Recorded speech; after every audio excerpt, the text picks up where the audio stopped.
శ్రీ గురుభ్యో నమః 2024 డిసెంబర్ 9న వచ్చే దుర్గాష్టమి వ్రతం వృషభ రాశి వారికి ఎంతో ముఖ్యమైన రోజు. ఈ రోజున దేవి దుర్గమాతకు ప్రత్యేక పూజలు వ్రతాలు చేయడం చాలా శుభకరమైనది. అయితే ఇప్పుడు ఈ వ్రతం ఎలా చేయాలి అనే విషయాలను విపులంగా తెలుసుకుందాం. సో వీడిని కూడా స్కిప్ చేయకుండా చూడండి. ఈరోజు వ్రతం ప్రారంభం కావడానికి ముందుగా స్నానం చేసి శుద్ధంగా ఉండాలి. శుద్ధమైన దుస్తులు ధరించి స్వచ్ఛమైన ప్రదేశంలో పూజా ఏర్పాట్లు చేయాలి. అందరికీ తెలియజేయాల్సిన విషయం ఏమిటంటే, దుర్గాష్టమి రోజున అమ్మవారికి విశేషమైన పూజలు చేయటం వలన అన్ని బాధలు తొలగిపోతాయి. ఈరోజు విశేషంగా మంత్రపఠనం మరియు హోమాలు చేయటం వలన మన జీవితంలో ఉన్న సమస్యలు తొలగి సుఖశాంతులు కలుగుతాయి.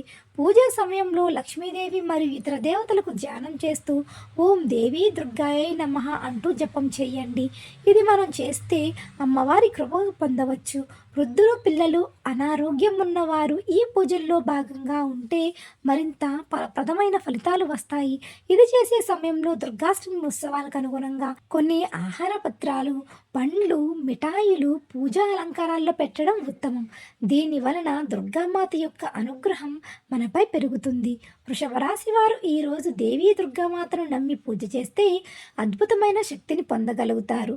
వారికి ఈరోజు కొన్ని కార్యాల విషయంలో అభ్యర్థనలు తీర్చుకోవడానికి మంచి అవకాశం లభిస్తుంది. దుర్గాష్టమి వ్రతం వలన వారి ఆర్థిక పరిస్థితి కూడా మెరుగుపడడానికి అవకాశాలు ఉంటాయి. ఈరోజు పూజ చేసిన తరువాత అమ్మవారిని అభివృద్ధి, శాంతి మరియు సంతోషాల కోసం ప్రార్థన చేయడం చాలా ముఖ్యం. శక్తివంతమైన దుర్గాష్టమి వ్రతం వృషభ రాశి వారికి విజయాలు, ఆరోగ్యం, సంపద కలిగించడానికి దోహదపడుతుంది. మీరు ఈ దుర్గాష్టమి వ్రతాన్ని ఈ రోజున అనుసరిస్తే దేవి దుర్గామాత వృషభ రాశి వారి పట్ల కృపాభివృద్ధి చేస్తారని అందరూ నమ్ముతారు. సో ఫ్రెండ్స్, చూసారుగా మరి ఇలాంటి మరిన్ని ఆధ్యాత్మిక విషయాల కోసం మన ఛానల్ని సబ్స్క్రైబ్ చేసుకుని చూస్తూనే ఉండండి.